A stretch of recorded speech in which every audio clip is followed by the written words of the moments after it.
That's one thing that Ron and I are really into is mentorship and making sure that, we create this community where everybody can get help, because we need as much help as we can get.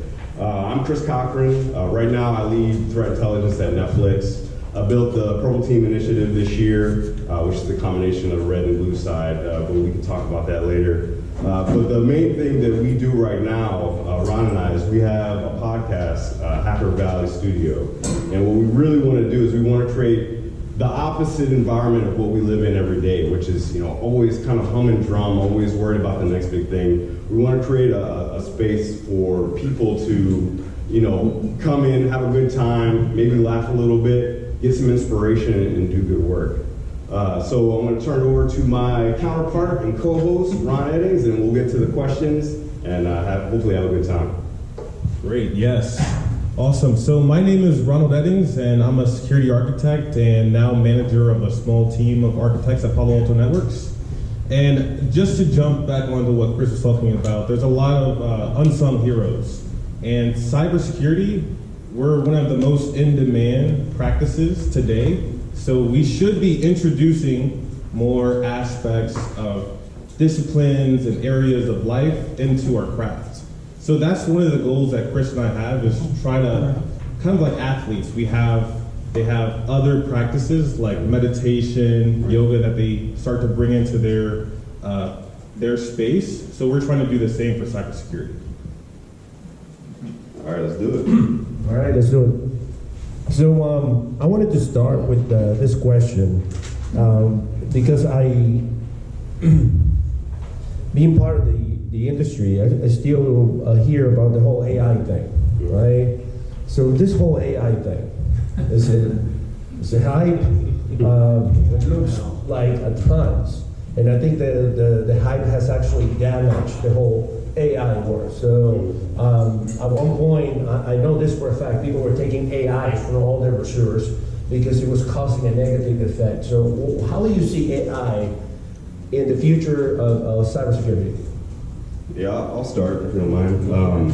So one thing that you can do easily is with machine learning, right, which is a subset of AI, is actually look at if you are a cloud company and you're using something like functions. One of the big issues, and we heard this at the DevOps summit that we were just at, is that you can use machine learning to actually figure out which functions are overprivileged. Because when you have overprivileged functions, that's when you can actually create that attack vector. But that's just for one instance. I think that if we really focus on AI helping solve big problems, because the more money companies have, the more money there is in cybercrime, the more people are going to throw resources and individuals at the problem. And so AI can actually help supplement all of our manning shortages or our personnel shortages. And I think that if we can get AI to help make decisions faster on a bigger scale, that's where the money is going to be. When I first started blogging and podcasting, the original name of the platform was secdevops.ai. And I was really hoping to kind of make a huge impact in the machine learning and AI. And I feel like I did make somewhat of an impact. So I think that AI is definitely going to help the future of cybersecurity. But the contribution that I made was starting to curate data for organizations. In order to make predictions, we have to have previous data to go off of. And right now, we're living in a world where we have more alerts, more information, more data sets than we can really triage. So for my part of work, we really just focused on one use case, and that use case was phishing. We found to look at some artifacts like the headers, but really the body of the email was the smoking gun that gave us the best predictions. So I believe starting small, starting with the mundane is a great way to go. And when we start there and continually move forward, I think it's really going to help cybersecurity, but the first step is data curation. Good, and talking about first steps, we have a lot of students here and the veterans. I would like you to share a little bit how you got into the InfoSec industry, and I know you guys actually trying to help people do that, because there's many people here that either come from a military background or studying, and there's a lot of hype going around. Sometimes in our meetings we get people that they're just going to, I just want to do cybersecurity because they're going to make over $100,000. Right. So can you guys share a little bit of knowledge on that? Yeah, for sure. So my background, I was in the Marine Corps for 5 years doing intelligence. And you would think that it would be easy to transition from doing like a military or government intelligence into doing things for cybersecurity, but there was actually a lot of growth that had to happen. So I was in the Marine Corps supporting the National Security Agency for about 5 years, and then I went to Cyber Command as a contractor. And while I was there, I was doing all source analysis. And come to find out, there was this thing called threat intelligence that kind of became big, and everybody was using it for their products and services and things like that. And I decided, maybe it's time to bet on myself. And so me and a couple friends, we made a company called Astra Cyber Solutions, where all we did was build threat intelligence capabilities for organizations, government and private sector. And luckily, what I love about threat intelligence is that you're supporting other functions within a security program, and so you have to understand like what their plights are, what are some of the things that they need to be focused on, what are the things they're afraid of. And so that really gave me a huge aperture to take in a lot of what is needed in a security program. And luckily, after I did that for a while, I went to Mandiant for a little bit, and I led like the tier 3 of the DOJ, Department of Justice. And so that was intelligence, hunting, and tier 3 SOC level work. And I feel like there were a lot of happy coincidences that had to happen for me to get there. And I think it's a little bit easier now because there are a lot of programs for students, there are programs for kids. Like I just spoke at Gen Cyber. I mean, these kids are nasty, like already. And so I'm really hopeful for the future. I think it's going to be easier for people to get into cybersecurity because there's such a gap. But yeah. Yeah, and there is a knowledge and skills gap. So we do have to kind of scale our efforts for mentorship. But for me, I was really fortunate to run into some great mentors early on just by asking questions. So I actually got started pretty much right after I finished high school, and I was working at a TV studio, and my now mentor, Marcus Carey, walked in to do a segment for cybersecurity. I was working on a public access channel. So we just talked about technology, and he really took the time to speak to the youth, mentor the youth, and now he has a few books, Tribe of Hackers, if you haven't heard of it, but started there and really used my network of mentors to get exposure to other areas of cybersecurity that I might be interested in.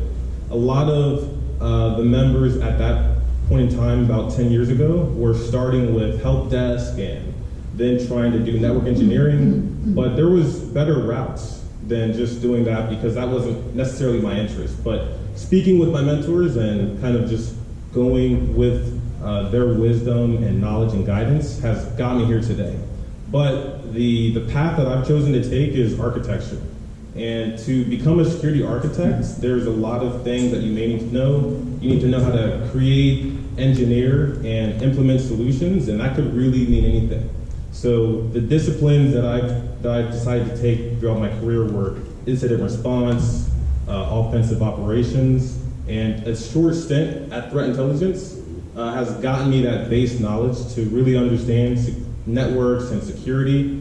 But now there's cloud. And I think that is a great place to start. If you're looking for an edge in cybersecurity, cloud is somewhere where you can kind of get a springboard into what's going to be the next generation of what we're looking at for informational events and security alerts. So I'm going to segue into the next question. You just said that you think the cloud is what's becoming, right? How do you see the future of cybersecurity now that it seems like everybody at least pretend to put everything in the cloud? Is that even possible? Yes, it is. So, startups, right? To buy equipment, to buy devices, servers, is very inconvenient at this point. So, a lot of the newer organizations that I've had the opportunity to work with are completely cloud-based. And it's pretty surprising some of the practices that they've chosen to take when it comes to security. Sometimes there's a lot of security and zero trust. But then other times, everything is wide open to the world. So we hear a lot about open S3 buckets and other artifacts that are exposed or vulnerable on the web. So cloud is definitely taking over.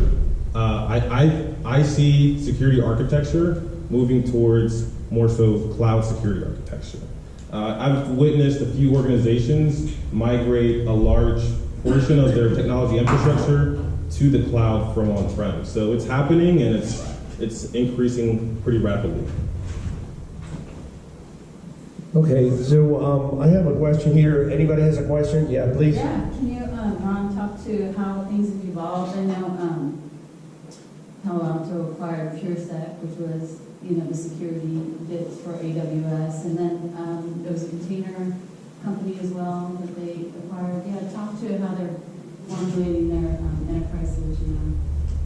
Well, the Palo Alto stuff, that's probably something that someone else could answer better for how they're integrating their products. But what I can tell you from my experience with integrating container security and some of the other technologies that Palo Alto has been looking into, there's a lot of work.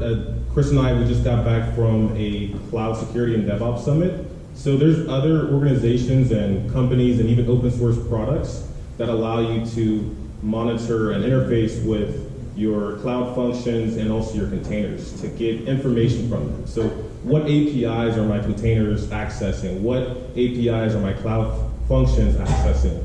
And some of the way that these technologies work is by putting a middle layer, kind of like an endpoint solution on your cloud function or your container. But I can't speak to the Palo Alto products. Okay, any other questions for now? Yeah, go ahead. Is Netflix still working on Fido? Because I haven't seen any updates to that. I'm not sure. I've actually been away for a little bit. I just had my youngest daughter, and luckily Netflix has a pretty nice paternity policy, so I'm actually not going to be back to work till next year. But just give me your information, and I'll ask somebody that's working on Fido or did work on Fido and get you an answer. Okay, I have a question here. What strategies are important to make an impact to a security organization? This is a great question because I feel like many of us at one point have been members of a security organization. Me, myself, at one point I was a pen tester, and I would deliver all these reports, and I would put all this effort in basically delivering a quality problem and telling them, this is bad, please fix it. And then all what I would get is next version, right? And they wouldn't change anything. So just like that, there's many cases, like you were commenting some of them, Tyler was saying that as well. So and this also goes on parallel on the whole burnout in cybersecurity, which is real. We have a lot of burnout in the industry. It's very stressful, and I think part of it is the fact that we come to a point that we realize that they don't listen to us. Like a lot of the stuff that has happened, when you look back at it, somebody told them. Somebody said, hey, this is bad, please don't do it. So what do you guys think we should do as cybersecurity professionals to make an impact in this type of issues? Right. First thing I'll say two things. The first thing I'll say is that we actually just had Kathy Wang. She's the CISO for Full Story. And one of the little nuggets that she gave us on that episode was you need your security program to have at least 5% from a personnel perspective in relation to the company. And I think that's huge because that's going to help with the burnout that you were talking about. That's going to help with the alert fatigue. And so I think arguing that in the beginning from a leadership perspective is important. But from how do you measure cybersecurity and how do you show the value? And there's one big point, but it is divided into two things. And that's metrics. Metrics, they're not awesome, they're not super fun, right? But metrics actually show impact for an organization. And if you can tie metrics to risk posture, so what was the potential impact that a certain threat had on your organization? If you can actually show dollar signs, that's when you show this is the value they're providing on the big scheme of the company. I was going to say, I don't know if you guys have been following thing that came out just this week about, that's making it to the government about a 4-day work week now. So I don't know if that's gonna solve that problem. But it would be nice to make it. Would you like to respond? There was also some organizations, some companies that. Go ahead. Oh, so I was just gonna say, I think I just saw like some paper that was out there that talked about a company also did experimental with a 4-day work week. But to make an impact, there's quite a few things that you can do, and it could be overwhelming because we have so many decisions that we could make. But I believe defining the use case, defining the mission is really the two most important things that you can do. Your use cases might not be helpful that you're tackling if it doesn't align with the mission of your organization. So asking the questions to help define the mission if there's not one is the first step that I would take, and then defining use cases around the mission. How can my body of work help my security organization or my organization as a whole? So I believe just asking the questions initially is gonna help you provide the biggest impact, but there's a few questions you can keep in mind to start. And also, if Ron and I start a company, there will definitely be a 4-day work week. I'll make sure that happens. Yeah, start publicizing it a little more. Yeah, go ahead. I got a question for both of you because we're going to have experience in it. So when it comes to burnout, when it comes to stress management, I think I've watched your podcast and I've pushed it. How do you best recommend coping and dealing with that, right? Because I think a lot of us in this market don't have 4-day work week. Right. And I think that it's very important that the youth and everybody in the market understand how to kind of, when do you need to push back? When do you need to, what do you need to do? What kind of things, what kind of ways do you handle that burnout? What kind of strategies do you have? And this is for both of you guys, because I know, I think there are different ways to probably handle it, but I think it's both good. Yeah, absolutely. I think kind of piggybacking off of what he just said is when there's a misalignment of effort and purpose, that's when you get burnout. Because if you were doing something that you were like wholeheartedly in love with, you wouldn't find burnout. It's where that misalignment happens is where you get burnout. But for companies that, I mean, some of us work for older companies. I've been a part of really old companies, and it's really hard to kind of just do whatever you want, right? But if you can find ways to incorporate play into your daily work ritual, right? So I just did a keynote speech for Sam's Threat Hunting Summit, and my entire presentation was on play. So I built this Purple Team initiative, and I don't want to get wrapped around an axle of like, what is a purple team and what is the definition of blue and red and all that stuff. But when you can take people out of their day-to-day, and I gave them an opportunity to play on the red side, or really get deep on the blue side, trying to find those red teamers. And then I asked for 16 hours out of a quarter, which is not entirely, burdensome. I don't think it's that big of a deal.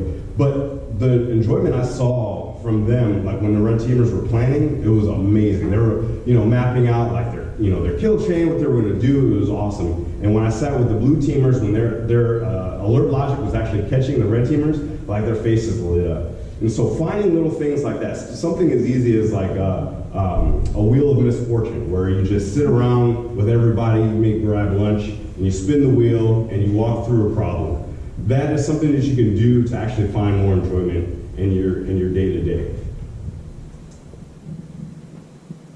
That's a great way to put it with the play.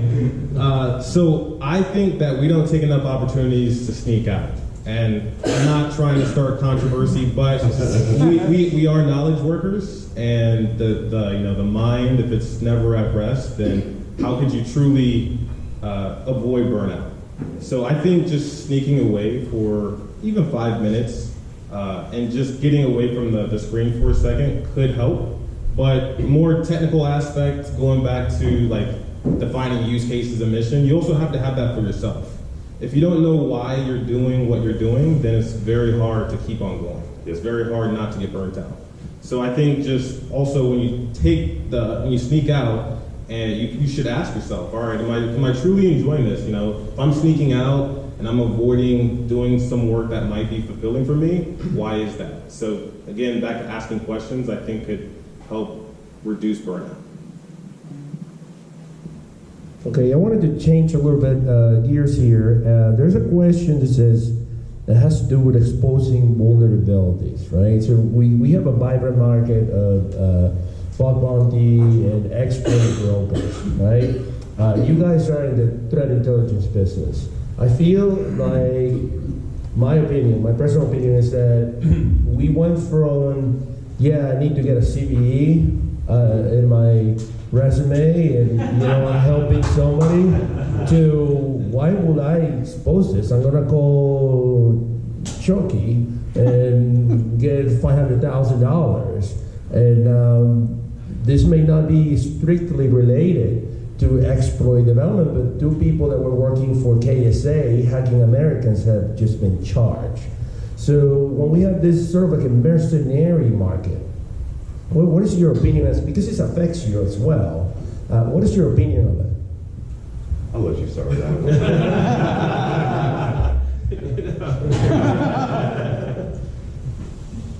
one. My opinion of the market, all words are my own, by the way.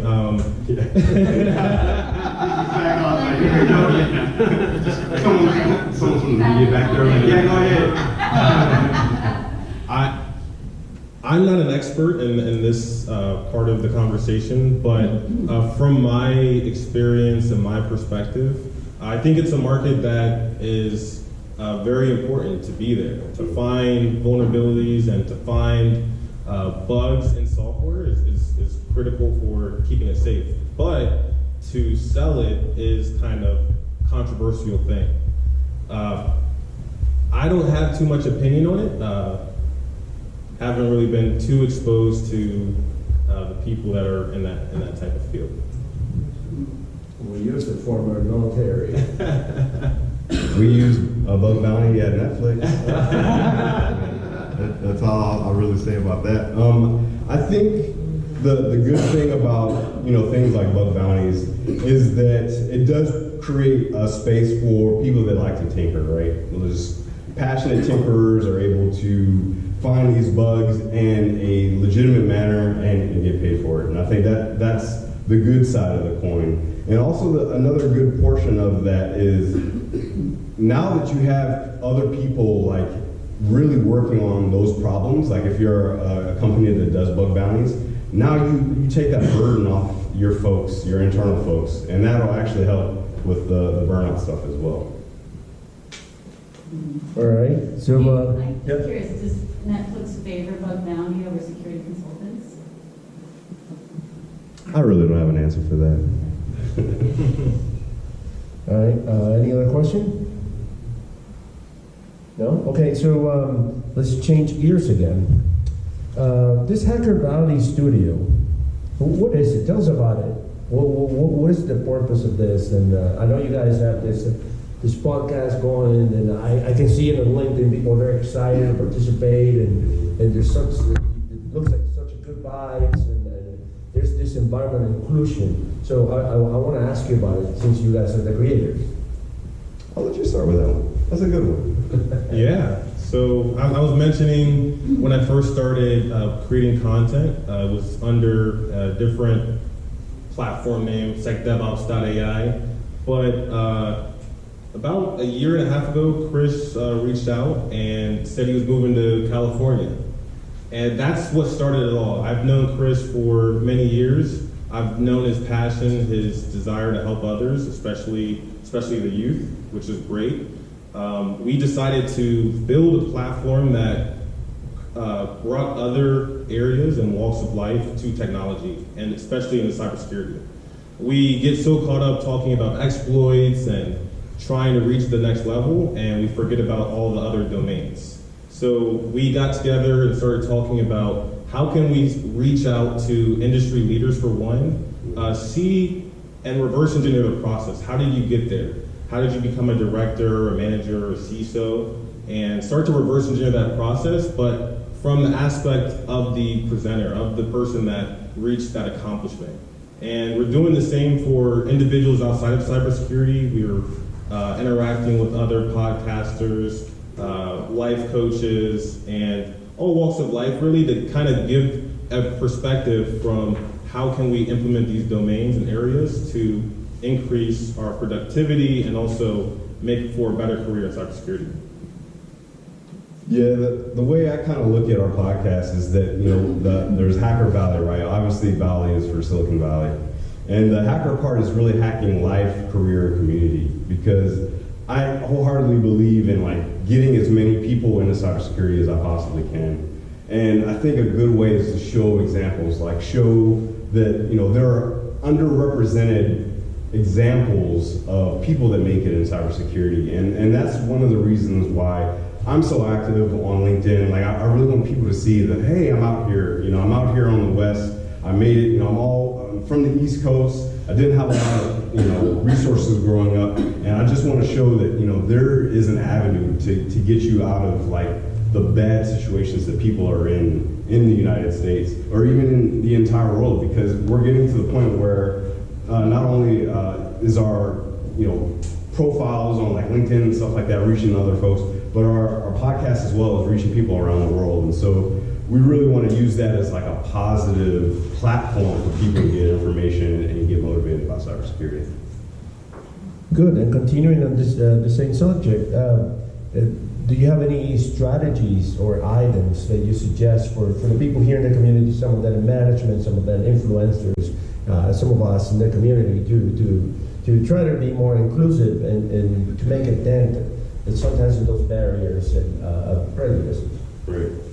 So yeah, there's a couple ways, and one of the ways is obviously something that you are doing really well is you're creating an actual community that people can come to, a safe place where they can come and ask questions.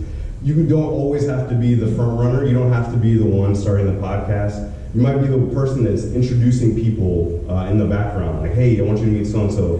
This is a problem that they're working on. I think they'd be influential. Or, hey, this is somebody that's really interested in this particular subject, and I happen to know the expert in that field.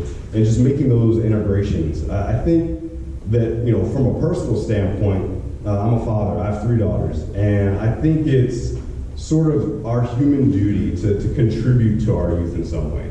Not everybody has the opportunity to be parents, but I feel like if we can, influence kids, give them, resources that we didn't have when we were younger, things like that. If you could be a big brother or big sister for somebody, I think all that stuff's really important, and I think we can do the same thing in cybersecurity.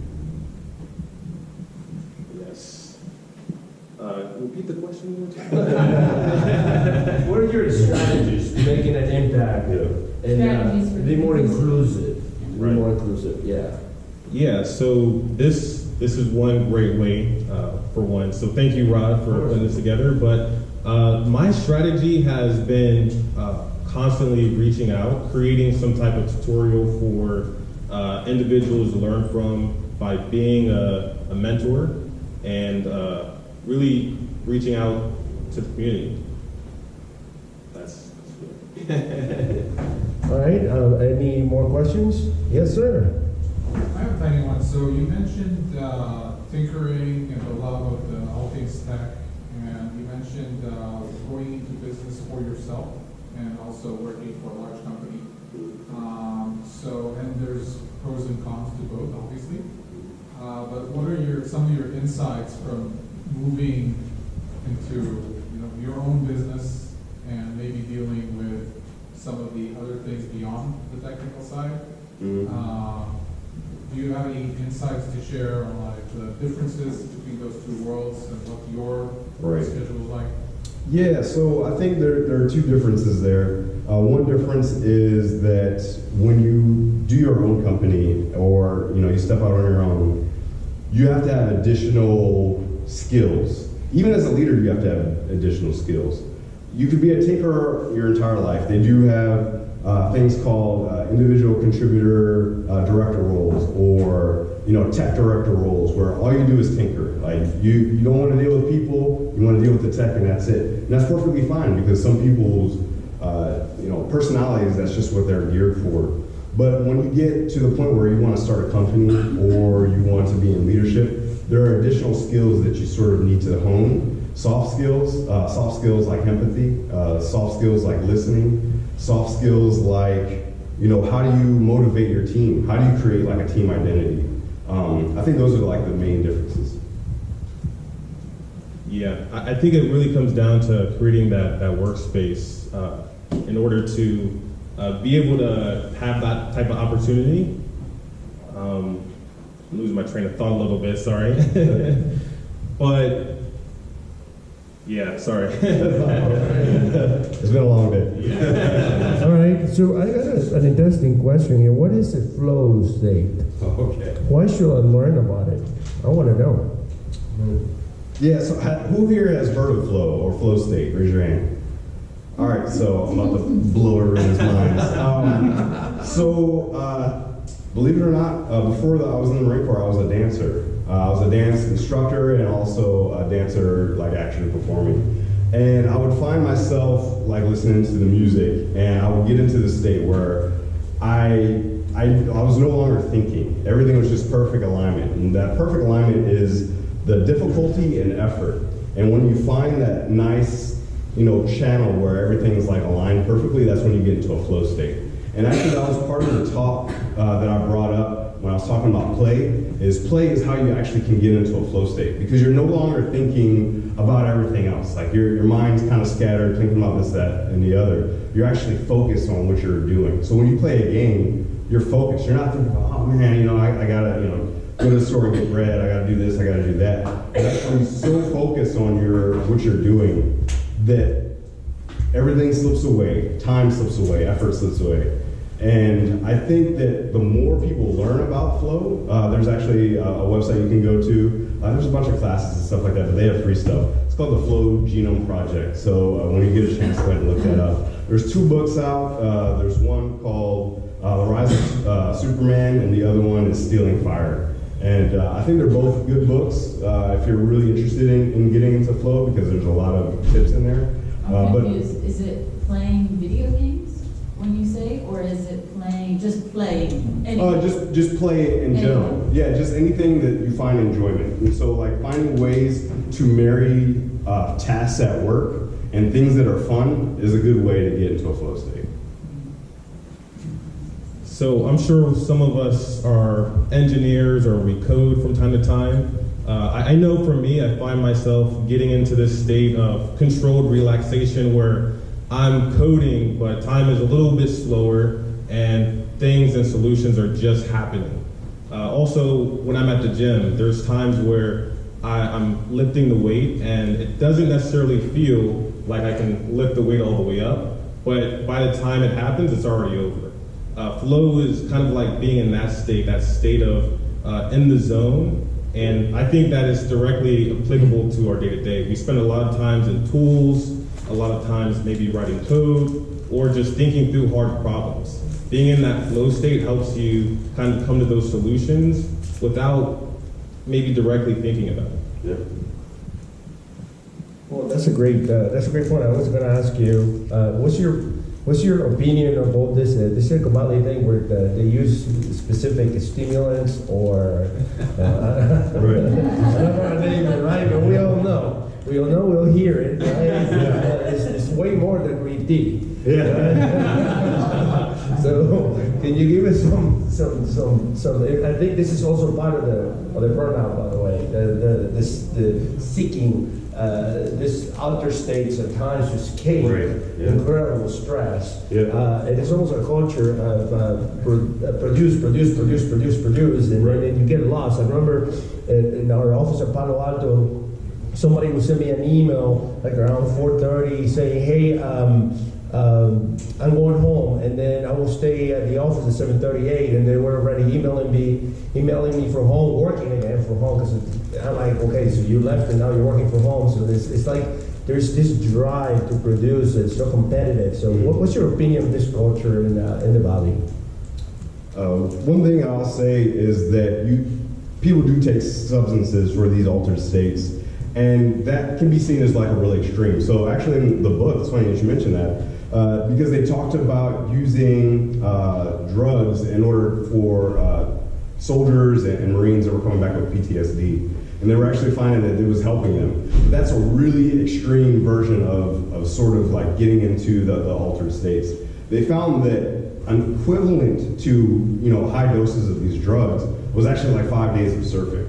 Or you could do something even lower risk, meditation, but it takes a lot longer. It just takes constant repetitive motion. And so you can actually find these things. It's actually called the hedonic calendar in the book, where they talk about scheduling your stuff. Like if you do drugs and you know drugs are legal in your area, cool. You know, take them, do your drugs. But you can also do things like adventure sports, like mountain biking, surfing, things like that. Or you can do meditation. You know, there's all sorts of little things that you do at different frequencies to get you into that altered state to help with burnout.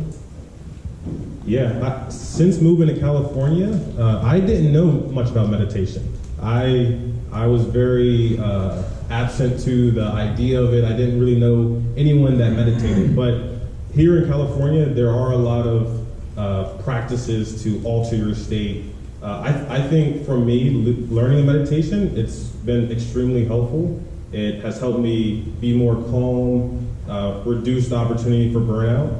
But when it comes to other substances, I think that there's a much better way that you can reach those altered states. He talked about extreme sports. That wouldn't be for me, but I think that there's a lot of cybersecurity professionals that love to kind of explore and push the edge of new ideas and technology. So maybe it would be extreme sports. Let's go surfing, right? Yeah. Surf the big one, the 20 floaters. Well, that's great. I mean, I do remember though, in the old days of DEFCON, people would take Provigil. Yeah. You know what Provigil is? It's what they give to the pilots. Right? When they do the sorties, they don't sleep, and then they will mix it up with Adderall. And then you see these guys like reading tons of books as they were playing to capture the flag. Like you are really trying to break something. So we're talking extreme situations where this type of substances, and these substances are legal, may not be over the counter. Right. But I skipped the names of them. But great to hear that. Any following question? Yeah. I have a question about actually when it comes to inclusion. I think it's important when you're talking about the community and all that stuff. What's your opinion on, like, for example, how we bring in multiple different, views and things like that in our community, as well as like people with disabilities and things like that? Right. Yeah, that's one of our big stances, inclusion. And I feel like the best thing we can do is just be examples of that and really show that we not only are doing well for ourselves, but we're actually reaching back, outreach, back into the city, outreach, for all underrepresented populations. And I think that the beautiful thing about cybersecurity is that, there's so many open, roles. There's so many vacancies, and it's only going to grow. I think right now the stat keeps going up, but it's 3.5 million by 2021, right? And I think that we have the opportunity to be really inclusive right now because it's open market. We can get so many people in, and I think that's a perfect opportunity to get all sorts of populations into cybersecurity. Yeah, for some of us, I know for me, I didn't start with a degree in cybersecurity, so having an opportunity to be included as part of this industry was a lot more realistic. We still have that same opportunity today where you don't necessarily need a degree to get started. You pretty much have to just love solving problems and puzzles. So for my strategy for inclusion is volunteering. I do a lot of events with diverse societies like NSBE, and also we were just interviewing the founder of Dev Color. So we're trying to do more volunteering by kind of creating that inclusion. Yeah. So what do you think are the key traits for a cybersecurity professional? So people who wants to get into cybersecurity, what do you need to have to be in cybersecurity and be successful? Not just be in cybersecurity, but be successful at it. I think the biggest skill set that we can have as cybersecurity professionals is agility. Being able to maneuver within the market that's constantly changing with technology. Technology changes so fast, and you might come in with one technology and that's your linchpin. Like, yes, I finally had it. I've solved this part of cybersecurity or with this part of technology. and then 2 years later, that's outdated technology. So being able to pivot is like super important. Being able to have skills that apply to all sorts of technologies and problem sets is super important. So for me, the number one thing that you can have is agility. I'm gonna abstract that a bit. For me, I think that it's being a lifetime learner, making that commitment to always learn something new, because the technology that we're dealing with today is quite different than what we were seeing 10 years ago. It seemed like security 10 years ago was more of like a smoke detector. There was something that lets you know generally if something was bad.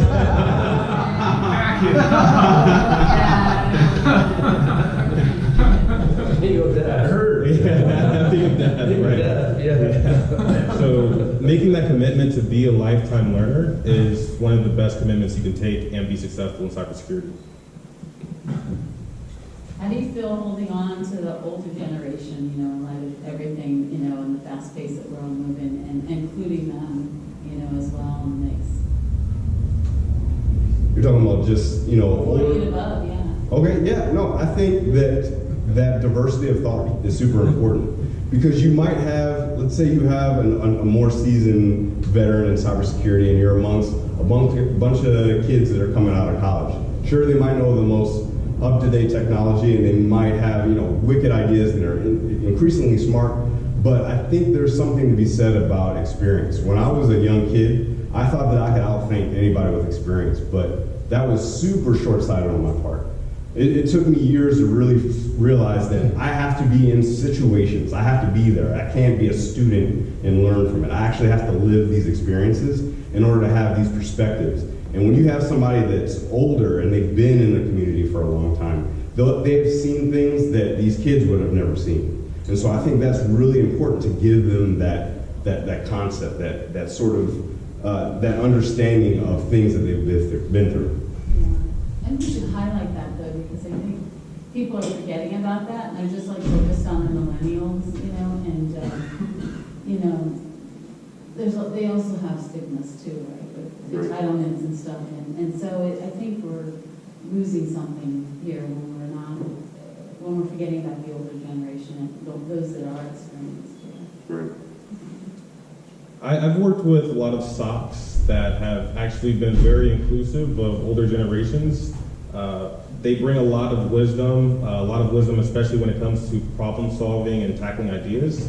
So I think just naturally being inclusive to the older generation and giving them opportunities is going to bring some wisdom and polishing to a team. Yeah. I specifically look for a wide variety of things, young, more mature, and also experience, but all of those play a factor in kind of how I perceive my teammates or the people that I'm attempting to hire.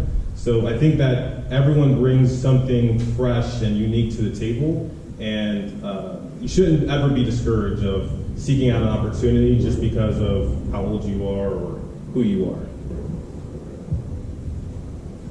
Any other questions? Yes, sir.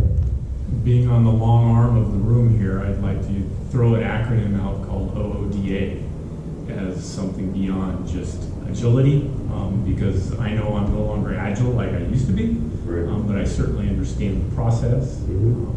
So for the younger generation, those 4 letters mean something very valuable, and if they can adhere to that loop, I think it's very tactical. Absolutely. Yes. You want to add to that? Yeah, so OODA loop, the OODA loop is what he's talking about, the observe, orient, decide, and then act. That's something that I use every day when it comes to threat intelligence, but also from a career perspective as well. You know, you have to observe the changes in the environment, and you have to orient, you have to ask yourself the right questions. Is this something that I can pivot into? Is this something that I can use pre-existing skill sets to help solve or you know, help other people that are doing it? Then you decide, like, am I going to invest my time into this thing? Am I going to just coach people? Am I going to leave this particular facet of cybersecurity alone? And then you just have to act. You just have to do what you think is right, and, you know, use the information that's at your fingertips. Thank you. Yeah, and it goes back to the wisdom, to know how to orient and also act on specific problems and challenges is invaluable. And I think a lot of the times when it comes to the younger practitioners and professionals, there's a lot less action unless specifically asked. So I think the older generation definitely helps with promoting that action. And I thank you for bringing that up. I seen this in my Capture the Flags. One of my Capture the Flags, I decided to put a DDoS bot called Trino. I don't know if you remember Trino, right? And then this kid who was incredibly bright comes to me and said, "What the hell are you putting this in the CTF? Nobody uses this anymore." And I remember I said, "Well, kid, you have to reverse it. You know, what if somebody decides to report us? You're gonna say, oh, this is outdated. I'm not gonna defend against this." Right. So it's always great to have the perspectives of those who have been there, those who have been in the battlefield. It's always important, and that's why I always try to include everybody and actually have presentations about past campaigns and how they solved the problems with tools that we couldn't even imagine. So definitely that's something that we need to continue, because that brings respect and unity between the different generations. So thank you for bringing that up. Any other questions? All right, let's go ahead and do a closing statement, and or whatever you want to say. Yeah, sure. For my closing statement, I would just kind of bring it back to the beginning. You know, there's a lot of experience in this room, and there's a lot of talent. There's a lot of networks that are currently residing in this very room, and I would, you know, try to use that to help close that cybersecurity skills gap. You know, many of us don't have time to do full-on mentorship programs or anything like that. But, you know, just find, you know, creative ways to give back to the community. You know, we'll continue to do that as well, but the more of us that are working on that problem together, I think the better off everyone's going to be in the long run. For me, as security organizations, we're starting to see a shift. There's a shift when it comes to the scaling efforts of security programs, and also a shift when it comes to the scale of the infrastructure of organizations. So as practitioners, hopefully we can scale the answers that security questions are asking us. So I would put it on myself and also everyone else to think about creative solutions for solving problems at scale as organizations just onboard new technologies, but also take time to integrate all of the other domains that life can provide to. Any further questions? Okay, so What's next for you guys? What are you excited about talking about next for, you know, any upcoming podcasts? Love to hear about that. Yeah, we're actually going to do something pretty cool with Marco and Sean, if you guys know those folks from ITSP. We're going to do a monthly podcast where we're bringing on people. The first one's going to be a Thanksgiving episode, which I think is pretty cool, right around holidays. But from, I guess, a work perspective, like for speaking and things like that, Ron and I are actually headed out to New York here in a few weeks, I think about a month or so. We're going to be speaking at the AI Summit, talking about the nexus of artificial intelligence and cybersecurity now and what it needs to look like in the future. Yeah, that's it. You should have left one event. Leave the AI event, but yeah, the AI event, the AI Summit. The Threat Intel Summit coming up too. Threat Intel Summit in January, but the AI Summit's the next bigger event for us in December. Another question? Yeah. Oh, so I went to that AI summit that was here actually in Okay. Jose. And to your question, Ron, about AI and 5G, you know, the way they talk right now is there's going to be a lot of changes, and we're going to have a guy talking about API testing with the OWASP Top 10 and APIs, so they're going to be focusing on that. That was a big topic, and how they're going to be testing APIs to support the scalability of, you know, AI, new applications being developed in AI. So I'm seeing a lot of life cycle management solutions being developed there. Broadcom has actually acquired CA, and they're really taking off with it. Those two other companies that are going to be scaling it as well, and how they look at, you know, DevOps for API testing and you know, security testing. et cetera. So it's like, you know, it's going to change. The AI is going to change a lot. There's going to be a lot of new applications from a lot of startup companies, and they're already gearing up for it. You'll see it when you go out there. Yeah. Any comment for the company? No? No, that's great. It's great to know that people are, you know, doing additional work and research. Well, I seen this 5G towers where the bees are falling dead, and if that's the change we're gonna get, I truly don't want that change. I like my brain. Yeah. Any other question? And with that, I would like to thank them because this has been great. Let's give it a round of applause, please.